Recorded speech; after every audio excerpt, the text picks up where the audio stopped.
How hybrid funds are taxed. Let's welcome our industry expert Mr. Sandeep to explain this to you now. So hybrid funds are basically the funds which are taxed as debt also, which are taxed at the indexation part also, and it is also taxed as an equity also. The key criteria to identify which hybrid fund is for an equity oriented is we have to see the gross exposure of equity. If the gross exposure of equity is more than 65%, then it is treated as an equity oriented fund.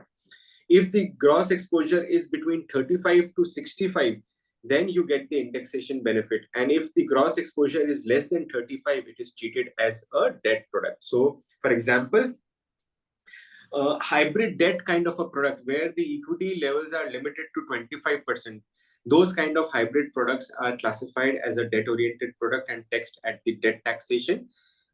There are certain multi-asset kind of products which fall between 35 to 65 range.